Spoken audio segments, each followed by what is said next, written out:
Kanka cry gusua daya pem soko ana November bosum da to sunsia afempem ye no ne aduenu na na kyese akato ne bro no ma Ghana ye kɔ ne yakɔ akɔto abadashima mam nyina mu adwo ena wokuo no mre so nsam no ya bɔ ne bɛda pa ya yode besomo na akɔ abɛfo ntentafidie no so a www.sompaonline.com Facebook ya Sompa 93.1 and YouTube ya Sompa TV nsam ne nyinata wobanya bi na watie na ananumre nsam wo de bɔne de makote no binie Electoral Commission and Central for Adin Komoya and Yinada Alpha and Edin Chonguma de Baba to a bano Dania Wadani Chile Ama Amanyukwa don't show a hunubi. Yura Babin Swakasa say a Kamaya say Ghana a man penny for no any attempt word mano per se or more Kamban Chirimu na Wobubu Mrasebe Japre. Mampanya now don't go for the Reto Ghana for Nimui. Was open Mampanya will fedi Yapa want to me a more brano. Ye ne Ghana for per se be hun anim biem kra. Ayo Rajon Dramani Mahama. America bana na musini owo Ghana se emfa ho ne se wormato abama akonwa na sesa. Wo moda so a ne Ghana edika sobo. Na ana wabu akwenta dia basa inflation no October bosomini mu no epeja akonanim yi pa.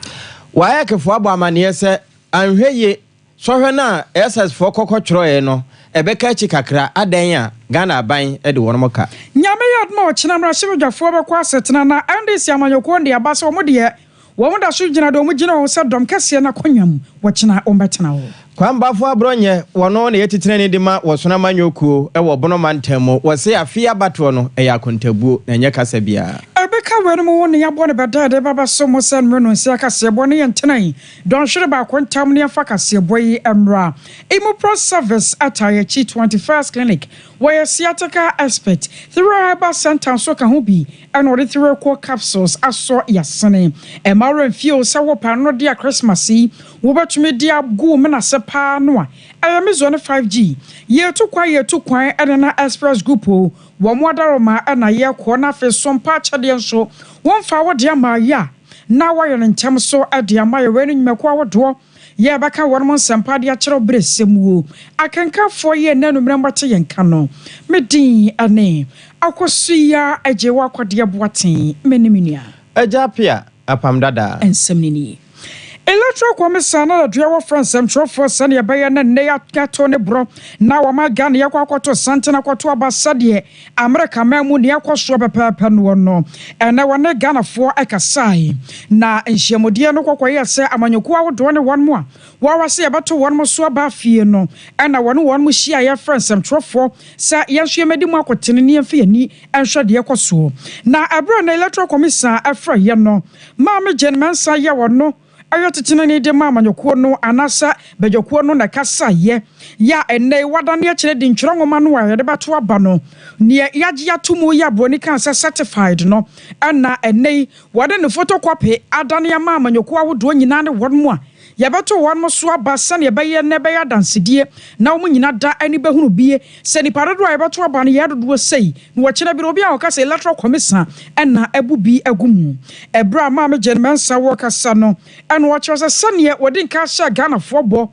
so obema han ya to afia bato mu no asa pepe no wo no enu nchi na me ne wato nsa fra manyoko nyina no a ensam twefon so ye ne chiamu bi. In the re-exhibition of the revised provisional voters register, Commission received a total of 158 issues from registered voters across the country. I'm pleased to note that all the issues have been resolved. And as we speak, we have no further issues regarding the final voters register for the 2024 general election. As you may recall, at that meeting, we provided the political parties with a template on which to report any issues they had with the revised provisional voters register. I'm again pleased to inform you and the good people of Ghana that no political party presented any issues regarding the register for resolution. I'm pleased to note that we now have a robust and credible final certified voters register, which is fit to deliver a credible, transparent, fair, peaceful and glorious election come the 7th of December 2024. We could not have come this far without the help of God, and we like to thank the Almighty God. I was your natural son, no electoral commission, Mammy Jane Manson, other Yamias, I want Pampan saw the Ghana, but drew not fading Chongoma. Yet a baba to a banosaya ready no, and I'm not walking once in me. And young Ramra Sebaja fee, na Enchebia, but your four best aquasetina, ewo domuho, obesia dome. Na Nina came fuano. Ena yewra abamba bia oyachi amehene di tuju ache se kama ese omanya temu adwuma no ene Ghana aban kasa wo mo aka banchire mu se ntampe homa na de wo mo yo nyina ne se wo mbebubu eye badwaku na pre se de be na ne dwumadi e wo se wodie no ebetimi agye agu na awia kase wo ma mobra na nso ni nyina mu no wo mo de da so agina wo na so a wo mo bo adwuma eso esene bibia nti so obi kase wo mo adwuma nso ani ena sabio wo mo atoto niema basa no kure bia nim. Recent acts of the judiciary and executive, and I see them as interference in the workings of Parliament,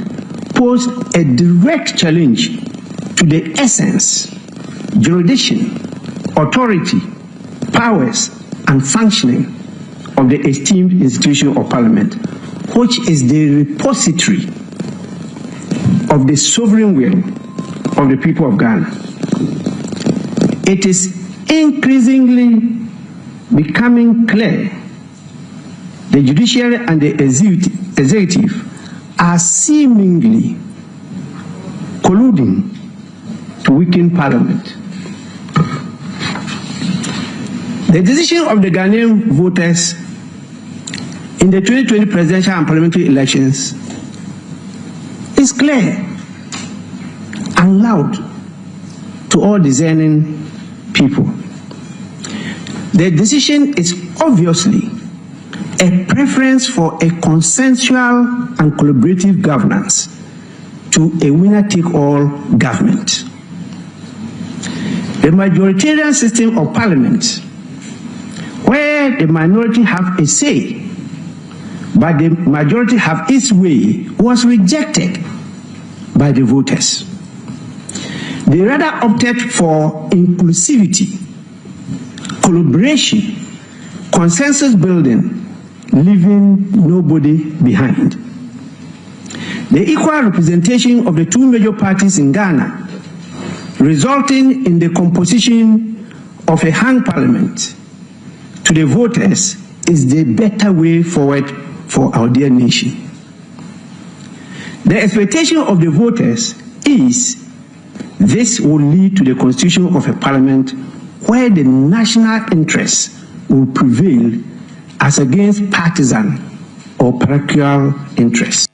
Togbega number 3 no ewo Ghana wono ne acha mehene wo Ghana mrase badwafie na ate se wayere de ho wi school brofo book back yei e de egu ho ama Ghana fo no wo che se aban no ene atemu adwuma na de wo mo hwene wura mrase badwa wono mo dwumadie mu se de be na wo adwuma no ebekọ akoye te se enkokọ agro na nsu ni nyina mu no Ghana fo sheda na to aba na wo mo she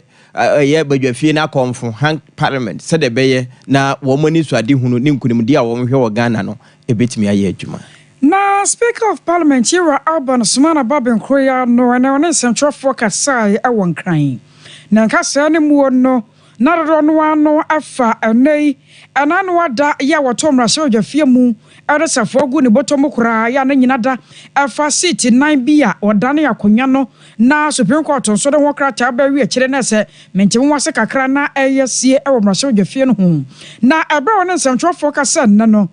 eno baba kire mu se kebma menka bidie eyemra na edibuo enti wase nyina ya makwan na Ghana ya mamra ne ye adwuma ya mamra ne kasa na obi ahunu ne chefa wo mu na asane yankrofo bi no mokeka efri bra wono akora woto na hye odwafie mu de safo ne gu ne botomuo no na enkrofo akeka sa se wo man na ya mamra no ya de ye adwuma no wo haw kakra ya ba honfomso bi wo ho enti wo sempanyfo tena se no mu siesie ni ade no se enfomso bi ama ba bia sane wo sese ne akoro no ene kwa so ano no enti won mom ka kasa no adwobro munye enti wasiem. Ladies and gentlemen, I want to start this presser by disabusing and setting the minds of Ghanaians at ease. There is no constitutional crisis in this country. I repeat, there is no constitutional crisis in this country. The Parliament of Ghana is alive and working. Let nobody mislead, misinform, or disinform you and the country. The democratic system we adopted and enacted, as captured in the Constitution 1992 and fleshed out in various laws, processes, procedures, and practices, is what has been triggered, and it is working. Let us allow it to work. Democracy is about the rule of law. Let the law work. The democratic system we adopted and enacted recognizes that in the course of operationalizing the system, disagreements will occur and challenges and problems will arise. I was your natural son, no way. I am Speaker of Parliament. You are urban Sumana Babin. Election House ha na yɛde nsɛmpa no efira yɛtɔma no baabia wa utien anase wo hwɛyen ɛyɛ Sompa fie na entantema menwura US aban no na namusini a wo Ghana Virginia Palmer na ɛkasɛyi na ne nsɛm a ɔde atodwa ne sɛ ɛwom sɛ wɔn mato aba ɛwɔ America ama sɛ akonnwa na dane na ne dane adane ne nkyerɛ sɛ Ghana nso yɛ ne wɔ mu nkuta hodie ne yɛka so bom a yɛdie na dane sɛ tie bia yɛda so gyina na so ya yɛnkuta hodie na bɛkɔ so na akɔ na yɛwura pa ma ɛka sɛ ne wɔ bɛkyerɛ mu akyɛ sɛ ɛnyɛ ne yɛdi kan ni o wɔno wadie a bɛ de ɛtɔ so nsia kora ni aban sesa ɛkɔ na ɛba na nso ne nyinaa no ɛbɛkɔ so ne yɛnkuta hodie no emu ayere pa sa amantantwea. That's what democracy is about. So it's wonderful to see Americans and Ghanaians and other friends from other countries together, from civilian life and military life, young and old, together witnessing a very important democratic moment for the United States. And there were a lot of similarities, or there are a lot of similarities between, and I have to be careful about drawing that now, between the American election and the Ghanaian election, with a former president running against a sitting vice president, again, historical. But there are also many differences. The United States, we're all focused on the top of the ticket. But in fact, what you see in the United States isn't one election run by a national election commission. It's many, many different elections. The presidential, of course, important, but a third of our senators are elected. Our entire lower house, or our entire House of Representatives in Virginia, where I voted, the school board members were on the ballot, and constitutional provisions and bonds and that kind of stuff. So there will be more to watch, even though we've had a big finale. And I think because of the proximity of American and Ghanaian elections, it's important to acknowledge that elections are messy. They're messy because they're participatory, because we're airing grievance and we're airing issues and the way that we feel differently about them. But I was at the National Peace Council meeting of stakeholders yesterday with the Danish ambassador and the UN country representative. And the head of the National Peace Council stood up and said, remember that this isn't a battle between enemies. It's a contest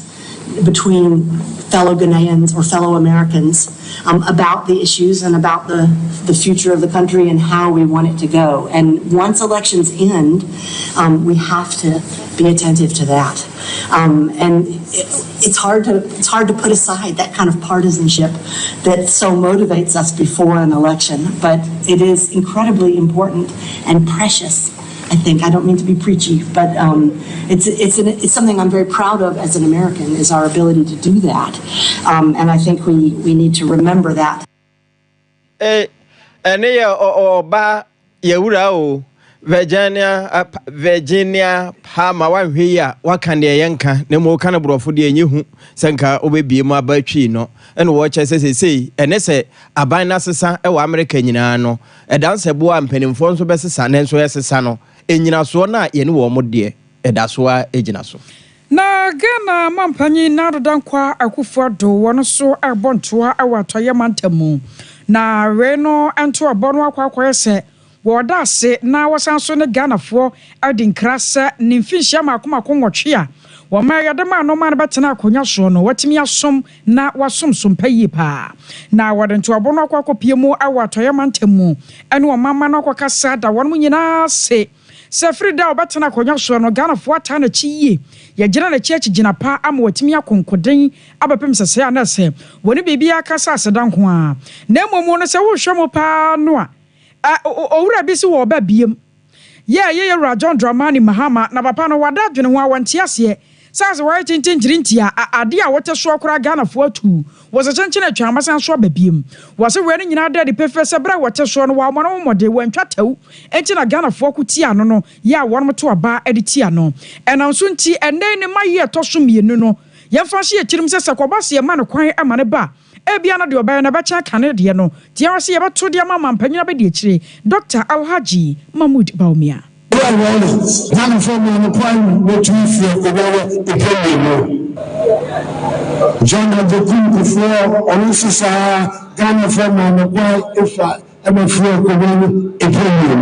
and now the bank of and so Ghana from and the boy more on the show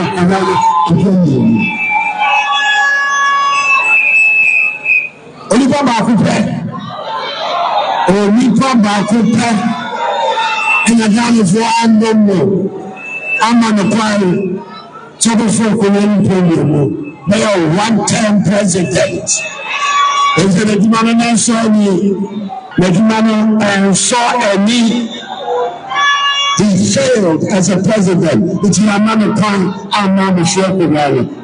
man. What I was saying, all the things or Papa and the other. What is he coming to do, which he could not do in his first term? I said, I'm going to be by a 24-hour economy. Because you can not be some more. If you are not 24-hour economy, I will 24-hour discotheque. Discotheque, you never be on my own. 24-hour production unit. And then I'm catch and say, oh, we know about the 24-hour economy from Ghana. I was so aware, man, Panya Nado, no, I know what you know. Was I to judge us, say, at her mantemu, and you mammy no ya, I don't know come so pa, ya was see, ya no so cry, attacker, the Jana Camono, was say, Wabara, suddenly chair done, what do you see, Ebeoyo? One or two important projects. I'm in the house of and I'm done. I'm a interchange of Okuma, Takrade, restructuring of our debt.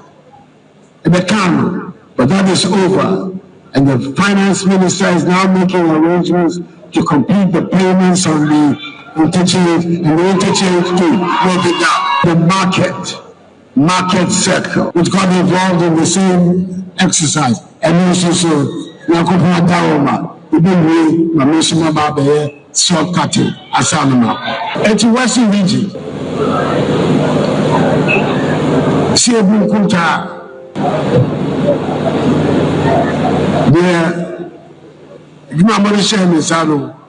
Because no meaning now, and you're correct. Now, my Yubipa. I was aware, man, Panya Nado Dankwa, Akufuado. Afe ma yenko wayekefo wono nsemmwe West African Examination Council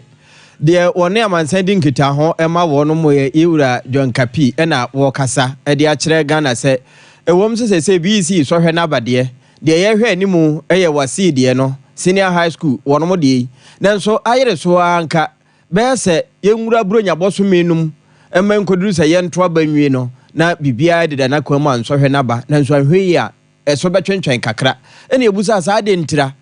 abato no ntina wo mbetwa kwa akire anase de wo se da bi aban de wo moka esan se sika wotuae se wo mfa ntworo so hwe no anka kakra wo akire se wo de soso na wo mo hwe de make ewie bibia na nso wotua fa kakra wie no de aka ya wontuae ti se wonyantuae pa de a ebe de se wo mbetumi amake e de aba bresemu. We have very, very huge outstanding bills to be settled by the government. Well, first of all, let me say that we are grateful that for the BEC, they were able to pay a substantial amount of money. And so we're able to pay the examiners right after the marking was over. We've been able to pay also a number of script checkers and a few invigilators and supervisors. But there's still an outstanding amount of about 4.9 million to be paid. Our hope is that when that gets paid, we would be able to settle our indebtedness to our invigilators and supervisors, and also to pay those who did the script checking. Now, to the we still have quite a lot of money to collect. For the fees for 2024 stood at 186.437 million Ghana cedis. Now, before the commencement of the examination, the government paid us 60.976 million. And so that's all that we got. And that represented just about a third of the amount. So the rest of the 2/3 has still not been paid. And we still have some outstanding from 2023. That's about 40.4 million. So if you put these two together, we are hitting around 165.9 million Ghana cedis that we expect the government to, provide for us in order that we can conclude our activities for the year successfully. The examiners expect to be paid right after the marking exercise is over. Last year, it took us almost about a year to clear all the payments. Our fear is that this year, if they are not assured of any payments, they could hold us to ransom. And this is what we're trying to avoid, and that is why we are making a passionate appeal to the Ministry of Education to release the funds to us so that we can assure examiners of payments so as not to be held to ransom, and then we can also keep to our timeline. For now, we are not saying that the results will delay, but if for some reason they are not assured of payment and they choose to keep the scripts, then it is possible that the results would delay. It is possible. Alhaji Baumia nasemno ahweye ebetimi aye adwuma e wo ayekefo aboboa no esanse sikanka wasa abantua 186 million ne ewo akire no watua 60 million na 60.9 million no de aka akire so enti se wantua ansa ahweye bema sohwe no ne mu aye beba ebetwentwene nase abusoyo toa ansam no aso abankontabufu abu akontade ababa to jasan yabaye no man no yebehunu yahoboaboa se yekosoro na se yeteba fam were nyina no yede broni kan se inflation no empampi no ano yenim de ne yanyansam de ana yata kan se neoma abo kosoro anase eso atie sansa no ye ka aya na ye maamenom te ase yi pa na wabu akontade aba akirem se October yi atwam ya no inflation no pejai emu ekosoro kakra na ejiro nchemu na duonu baako akiripo enum 21.5%. Woma wo de akoba ye October ye mu a ye de abesi bosum ye womu yi ene huru kokko gina hamu nchemu na duonu mienu akiripo no baako 22.1%. One mu kirem se we ne dodo no wa no ye nuane sane ne bo na se bia pagya kwosoro no eno kan wo bi anama na kwakoba ne saa na wo muso gusu ada ehwe aye won mafamu de sane na no da Bank of Ghana ka ye no se wo hwe so de sika botene bi bewura mu sane ba yi a sidi na hoode ne betimi apagya kakra na fa inflation no eso atimi ate Professor Samuel Anim Kwabena wona ya ban kontabuni wona ensamtrofo ekasai 2024 food inflation stood at 22.8%. And again, consistent with the overall rate of inflation, this is the second successive month that we've seen an increase in overall food inflation, as it increased from 19.1% to 22.1%, a 3.0 percentage point difference between August and September 2024, and has further increased by 0.7 percentage points between September and October 2024.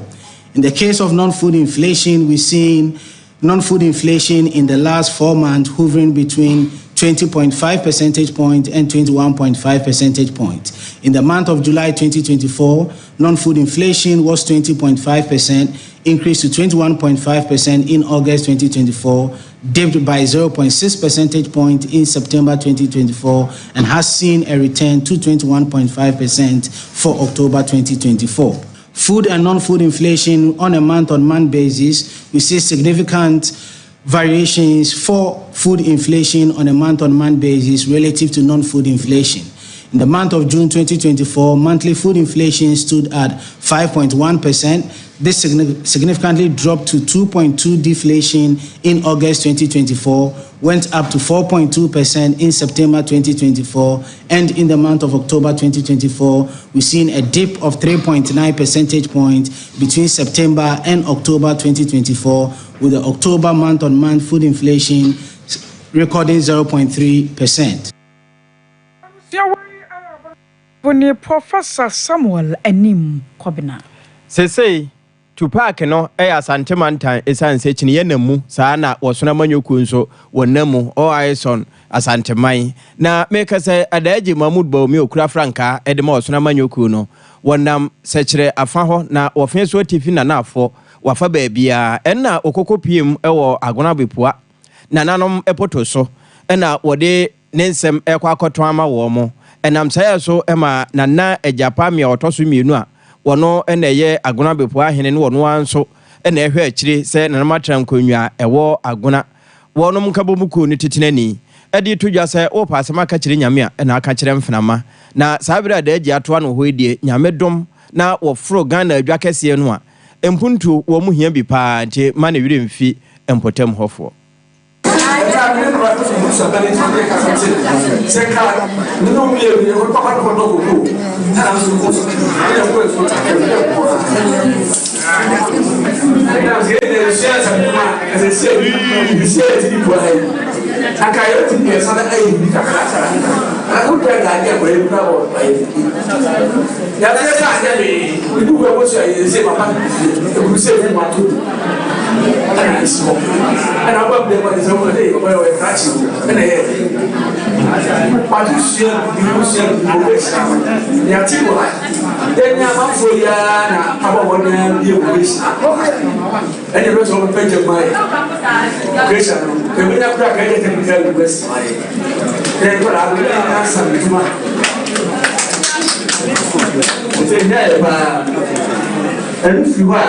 the hospital, they are not at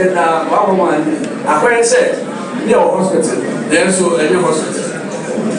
And no man hospital, they near Parma, I hospital. The hospital, they lose silent. It's and then the hospital never be signed. Say one way, there was a hospital to pay your money.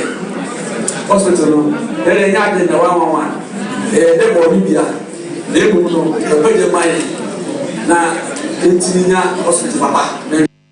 Nana eja pamia ya otoso mienu ya agona bepo ahene na ate se wasese yesu yeniwa na wonomode wo mo haw eto adaji Mahmoud Baomi anim ewi ana adaji nso kasa se no kwasem ne bi da wonum ana atom bi ebene na wo ka ede a kire wo mo se wo yire won ho na wo mo to aba no eto no bum bum bum bum ema wo so no di nkunimu a de nana bi se ne de ebro saa so nyina no wonom bewyo ede adom ama wo mo nema atimi akoyie na ewieye no ena Mame Mavis nkansa boadu ya wono ena okọ empotamu ha wono anso ena ye wono mo MP wode kasa no wachese no kwasem ni wosono de ne namso enti se wokasa wobawi a wobawio awedie ni hode enti woka kire wo mo nto a wosono so na wo moto na so a empuntuo ebedo wo Is it possible?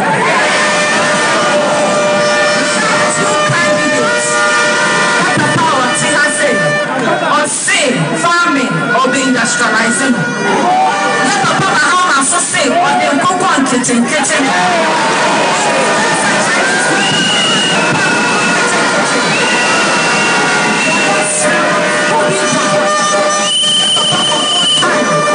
Or the free maternal care by another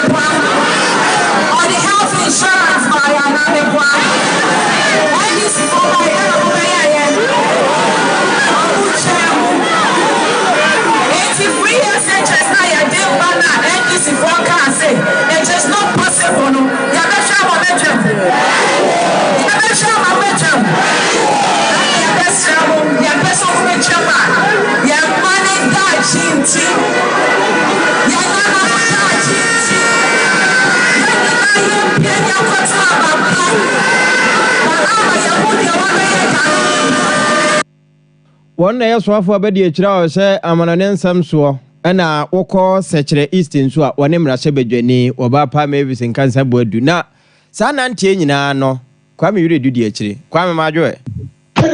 so atribu mo ni adwuma wabrɛ pa na sesei no kura de na asie atribu ma me no ase sɛdeɛ anɔpare tutu mu ɛwɔ agona ane ne mpotem kɔ wɛmo ase ɛsan ba kwabre east me can say yano ebepie ewo menhia north me can say uba CCC a asore kase ne wo hanma aha ne sabri a me can say yaba be hye mpelifu a mampeni be de tie okoba bia wo hyehyia wo mu ebiti se imamfo asofo mpelifu nananom ene efi party mpelifu a omo so onu mu hyehyia no edwumedi a no edie no emu fa no dodo na oba ye no oye ne say wi a ansa no wakwa montesu a bebia gbogbo data no if you want party ma any protect from bia oba ho bia so asanso enumadi ebedi nkomo so de ka aya betu sabe de afei ane bedu menhia north asol dem hamma if you want mpedifo no edi nkomo ye wie ne kwakwa no a if you want apechia bedwafo a omo nyina no abo edwa data no etwene enumadi nkomo asem a wonam a wode ebo nto ne nyina no se yanto aba emfama no siaro yamfama no na nyoma pa woni mu a na banko akufuado wodi agya no edi ahye ni nsem se won to aso mfanya adwuma emo aga na puntuo no na ni da kwan se wo de tumi Ghana de tumi be ma no na wotumi aboa yesa adwuma amana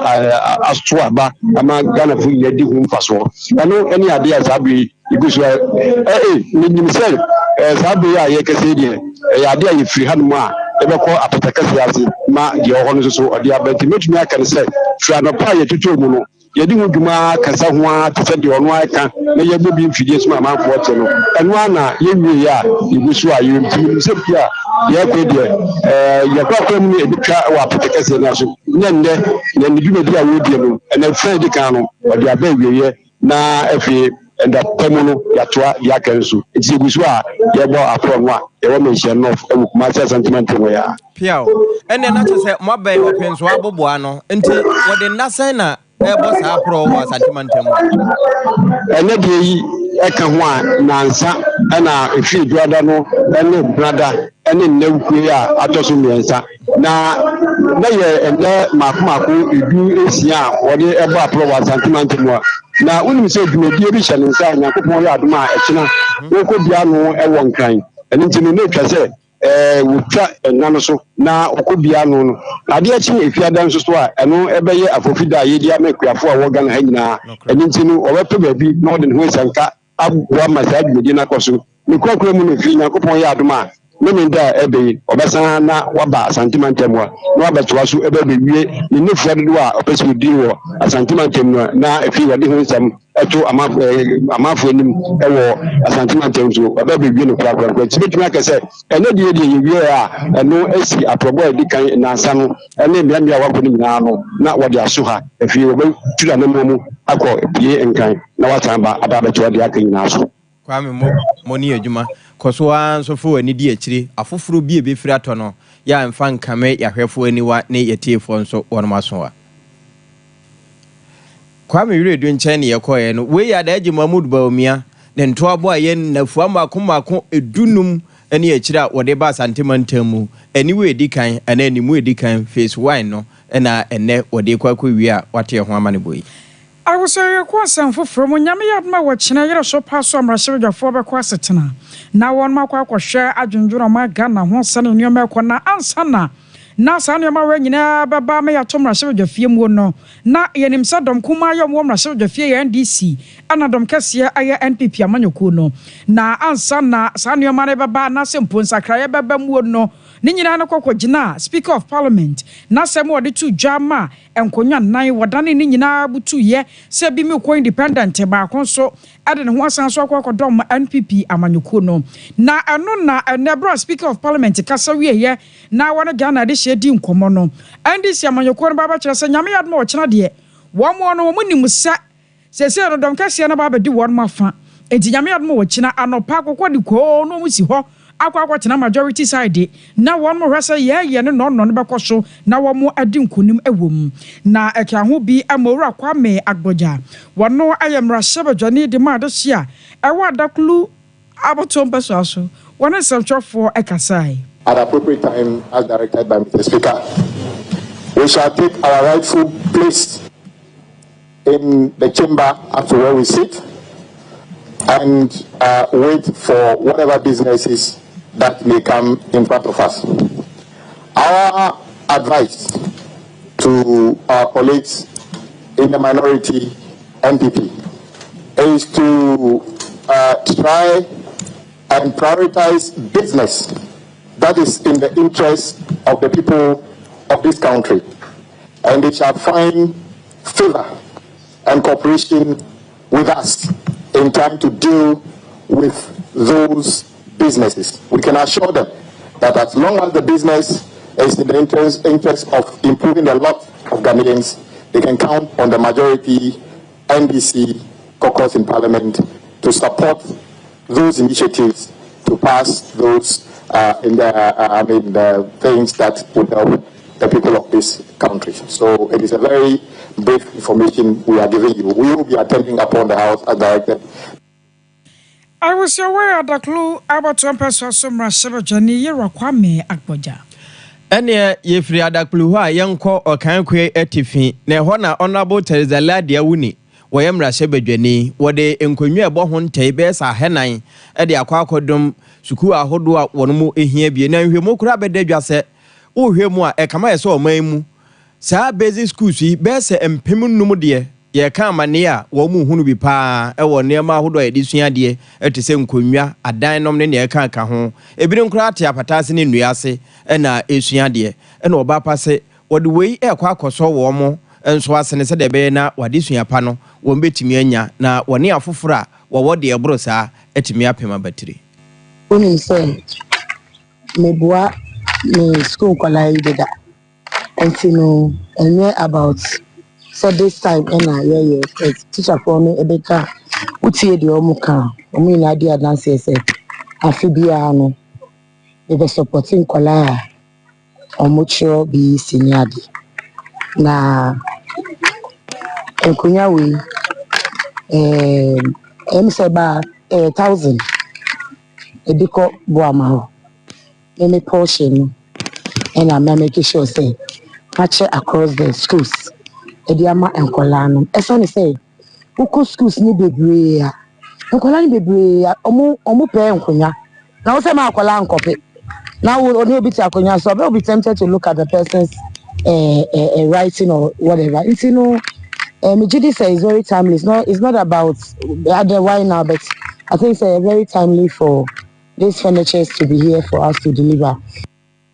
No, I am Rasebedwania, or Okankwe Tiffin, Honorable Teresa Ladia Wuni, and artist and walker say, Neviana, Ura, Cynthia Aboni, Wano, and a year penny quantre for her most years one potemonos no quasimony, and never way a babri pumpa. Honorable MPRC, sir, what am I? Akunya 400 pieces I am from my school for. Until you Ghana CP, you say the mass school for now. Ebema additional acronym at one for better educational outcomes. We ya dadie nkonyo papa pa ne bia ne wie na head teacher one potemu honso wo ka se ensem no kura age ne ensem. Okay, basic school. Na nkonyo abaide necessary ne ekwanso ane. Ebeboa yen say abenya nyina no school for enkwala eba yen school mu na ebi ha na eden say ebi benya nkonya ne ada chanso enti no eyi abai ebeboa yen ebetimi aboa ema yen addition so 8 point so akwala wo ekwanso etraso a eno no teacher ni kira de a ntimi tie no asopam enti eyi de eye ni jesem ema yen nei head teacher wo school mu ho ena wono nso woda ase na wo kire mfaso a ewo so edema asuafo ne achechefo nyina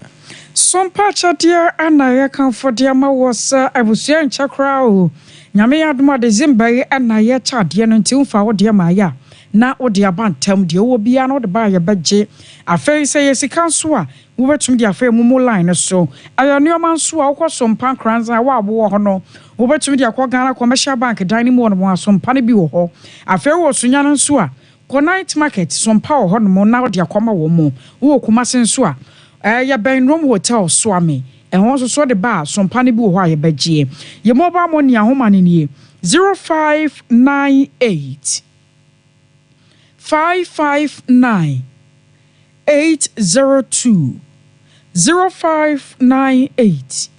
559 802 Edini Atawan Media na say Blessed Foster Express Group say country say wada ya so se obetu kwan obakọ Canada US UK bi na so nkrofo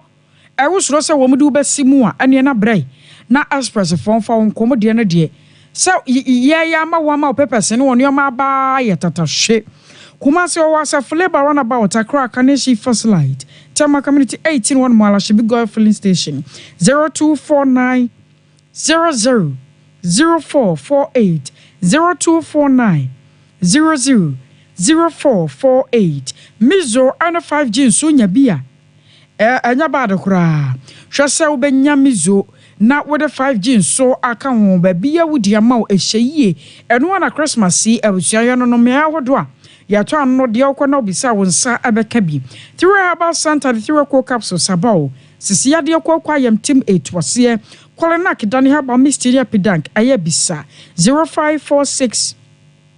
107107 0546 107107 21st clinic where sciatica expert o sciatica yade no nyina no ano odro ye 21st so Kumasi Show Overseas Junction will be Alpha Radio WASSCE Council Quarters Accra Dome Market Sunyan and Kranza to Chiman 0540 311 311 0540 311 311 I will show you what China soon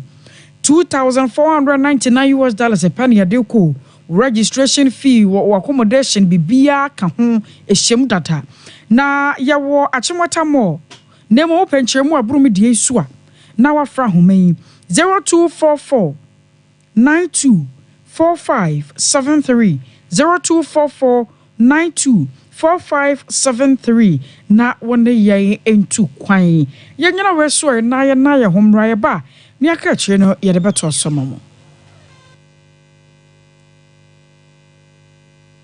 21st clinic aye sciatica expert sciatica no o nerves na wo to ase na fa wo siremu na fa wo nansia besi ase ho no se ho techema eno ene ye fa ne sciatica na etimi bubu o to ase ka wo se dwe wo sirem wo je ho ba bia enye na no na 21st clinic ba ye adwuma pa wo mu ye ntia baso bo magine wo Ghana ha ene amono ne enyasem ketewa Womuji international awards ahodo womuji local awards ahodo na anu nso na womu be the only sciatica research and treatment center in Africa bibrim hano ebi ni baby a gise 21st clinic nkwa womu de bibidro ene besa o yare no masa de machine aka ho eyayare sabia yare bia wutimi de ko ne mama de ba ko a womagidi womu pa no eye sciatica ena stroke nso de kwa diabetes ni hypertension ni ade Ghana ha ba bia wo mo ho 0540 311 311 0540 311 311 na 21st clinic wo mo ye sciatica expert.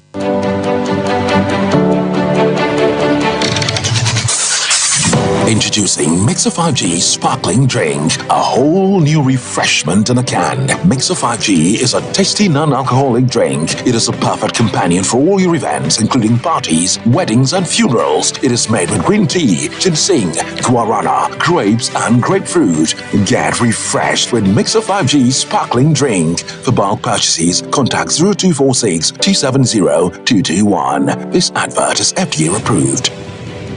Prakasa ya duabon waso a ne dwumedi wo nipadua biara pom den ene na brabo mu ne hia yi pa enye prakasa nko nuaba ne haban bi tise kwunsusu a abonwono ne dia akeka ho no kura enwanunu ahodo a ekwa animu yi ankasa prakasa ne sa nuaba yi binom ne akeka bobudi afa abefo kwan so a ye dia prakasa powder prakasa powder siesi nipadua na abakwa ahodo no ho ban afrimpani yade ne yade ahodo pi ho fa enkodate de ma baako freduane anopa ne anwumre anafa enkodate de ma baako ɛwo ne nsuhye yɛtin anɔpa ne anwumre wɔbrɛ a wɔdidi awie wobɛnya prekese powder to Kingswalk Herbal ne Harrows Herbal Accra Okesi Drug Lane Dani Herbal Kumase Mensa Takrade Mose Pharmacy ne Greenlight Pharmacy Sunyane Cash and Carry Supermarket Asantwa Herbal ne Abibidro Depot Techiman Sewa Herbal Mampong Etufo mfrɛ 0550 19 15 14 prekese powder aduane san yadru FD ahwehwe sankratu mu agiatum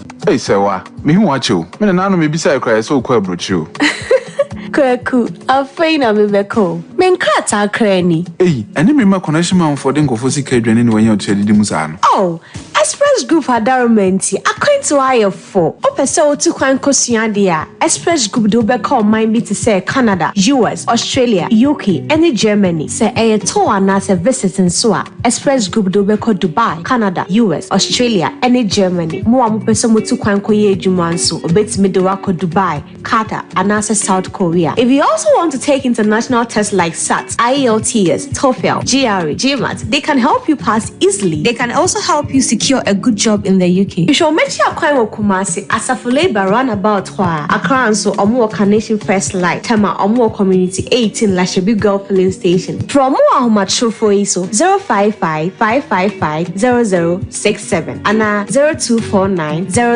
000448. Here in Ghana, when it comes to chicken, the good old days are back. Why? Because Boris B's Chicken, BBC, is here. Yep, give your family and loved ones Boris B's Chicken. Fresh, tasty, delicious. Boris B's Chicken is produced right here in Ghana by our cherished poultry farmers with support from the Ministry of Agric. Get whole frozen chicken, gizzard, chicken feet, chicken neck, and chicken liver for those special family meals, buffets, picnics, funerals, and all restaurants. Get Boris B's Chicken. It's halal, so everybody can enjoy. Wherever you are, call Boris B's Farms hotline 05 444 444 53. Ask for our branch that is closest to you and come get your chicken. Boris B's Chicken, BBC, proudly a Fiakoko.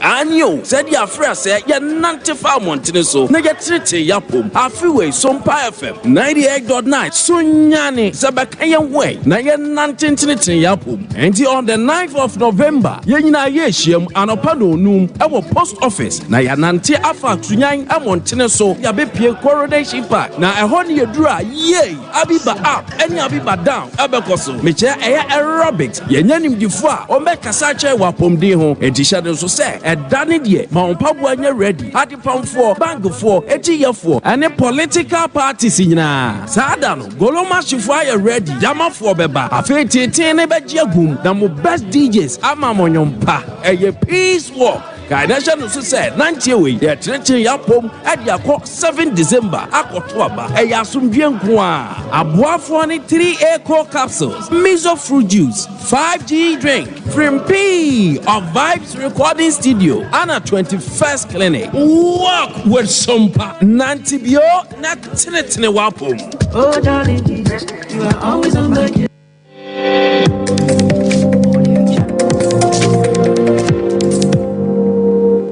Sompa TV, Emma Aketiapa. Enyumre ma yankoswa na wase emo wa mo se watwen yen. Afi ma yenwura nsem fufurom. Ejuma ko bi a friend say African Aurora Business Network. Wo ba woda no ma me Morin erekua na wo kasei na wo de nsem bi atodwo eche se entrepreneur eno no ne ye no anwuma ma anwuma ne tenase na enyini eche no na we adwumade kase bi a course won kran ye no Legendary African Network womo any Business Student Association ekabo mu a na wono mo yo se de beyo na de ye dwendwene ewo ye ntirimu na epie ye nsa no na ebe ye adwuma tenase no ye betimi ekutam na yekutamu yi ewie na ma me kire emfaso a ewo entrepreneurship yi ho obusa so wono ade wono anwuma ye betimi atenase afa afoforo nsum ama yasetenemu asesa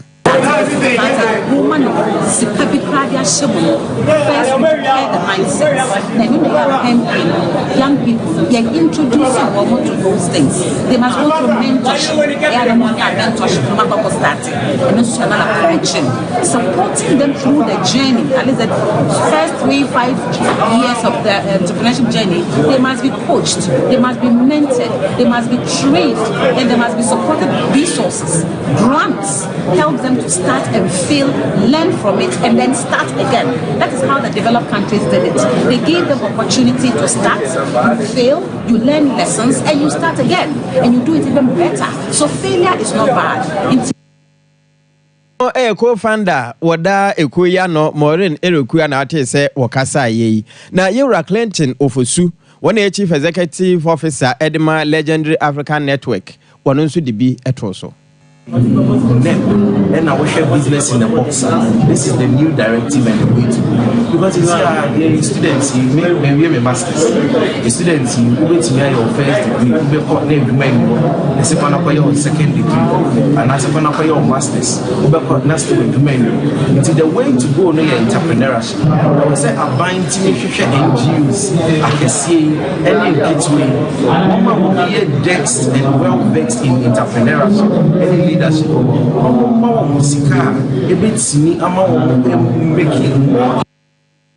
Yura Clinton Fosu and da Legendary African Network ano and ate say wobo entrepreneurship watchrimu said yesibono and emfaswa e woso emamabunu. I was sorry, call Ghana Freedom Party GFP amanyoko ya mamia kwadonko wati ya no emu. Na asasi ya no kamia sasa confusion kakra aya si ewa manyoko no mu yepa. Enano ada yanka bi hyemu ne yehunu se twatwafo panye de ma manyoko ni Ra George Afo. Ana mpanyifo bi a won wo manyoko no aka bomuo na won makọ electoral commission akache. Won ko ya Ora Philip Kwame Kwabena Agyeman. Ya dro no abore se Roman Father eno mo so ne nsa ene ko che electoral commission kire se won mom ana won ma yi no se ma me akwadonko ni nsi anamu na efrida no a wo mde ne kokko kire ye no na de chia papa so ye no adan ye hu se krata afro bi so yiniti na krata ne mu nsam kakra no na kire se amanyoko no wo ma twe mo ho na sa afia bato a beto no nyade a ye beto won mo so abanje ko ba no sa na se santwofo adwene mu aye wo mo kesene ne se mo a ye hu se mu video ne na mo nten so se mo di Roman Father akwa kire no esi da na afedi ade chen ya krata afoforo asa ba se masa atwe mo ho na se no so ya se organize o ye wono da kuo no ano ana wono tworo krata no de ba abonten a wono so kire se wo mo atwe mo de free race mu na sa asem no ye nso da hunu so papa enti ko ba no sa no ye no organize atwetwe nkomo amo kire mu zewe wo ma atwe mo ho na Roman Father ene secretary no ana wo mo ankasa kwa ye ka na chiche kwa so kwa fa nkrata bi ni ade de koma electoral commission enti de omo ye no kura no party no en mani bi ana fei abusuan no kura no wo mo anta kire bi na ekoba ye no ye no twotwofo no so kasa Ra George Afo ana so kasa wo mu da so ginam wo mo so ginam enti na chaza na sa sam no kura no ye nso da hunu de wi a anasa sane ne kanu ankasa esitie momye tie sane Ra George Afo twotwofo panyi Adema Ghana Freedom Party okire mu fai Electoral Commission say omuni mo bi e fene lu chada na so omuni mo no omuni le di kita mo dia le na so bana mo nya se mo ma me no film no anko so na yisi tina mo na mo no e address electoral to the General Secretary, nomination of new candidates. You see, you can like an opponent, and you know, and the like of the General Secretary. And Omoma and Yako, no senior SC, but you know, over 10 days, say that we have the replacing a man. And to that, I'm in the 3 mono, and only as I said, 10 days, no, sir. And the home of the near meeting deadline, oh, sir, your policy, and the Enkrata, the Aquacom, you see, I did Krata, no, I hear some of the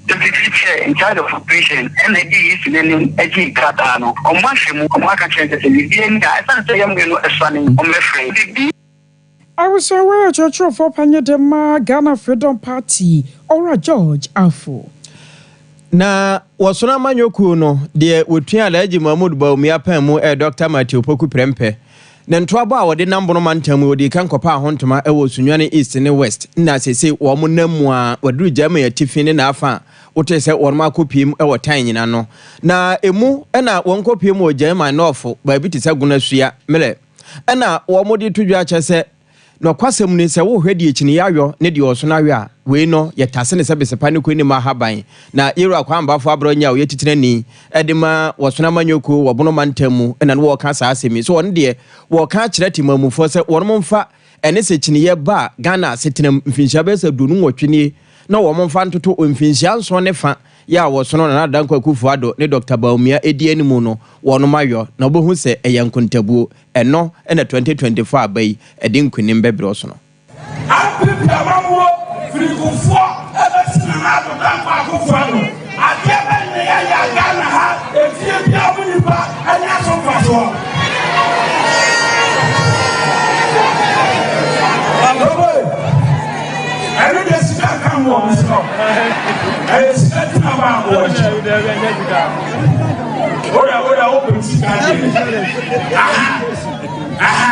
Yo,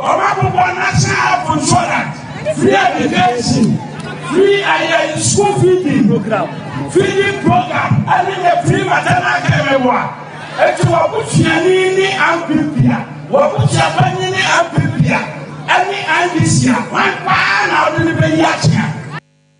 Ewie no na tuampani edema wɔsona manyoko na da agiba omia yewura napo ebeche sɛ ɛba nhyehyɛ ne amamuo ne ade ɛboate mamufo pa wɔsono no wodam ɛsena amanyoko bia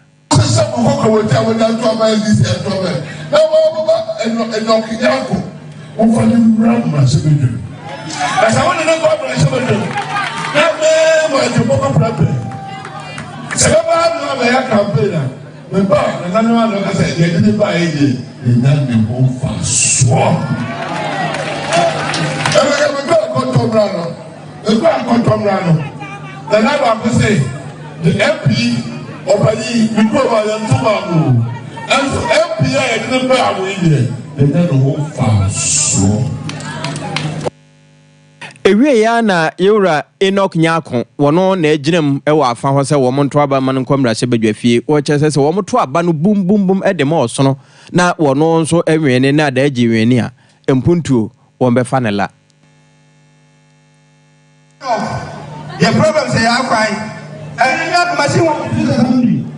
and no sa wo kwati ya na e ba be du akwan e de ama wo and ya be du akwan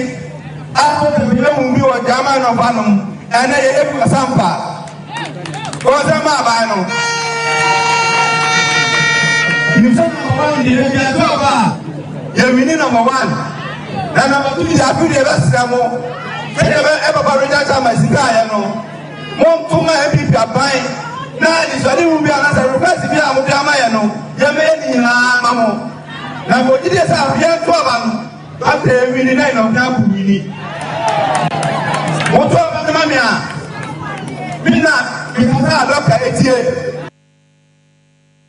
Enti we gonasua na wonkobo odwai jama ya tifi ya na henkru Sampa na otese yura Enoch Nyako a wono na ekomra hye badwafie e wo sunu din mu wo kasa etwa ato no awosiane na ye gina we so den sam ni nyina asi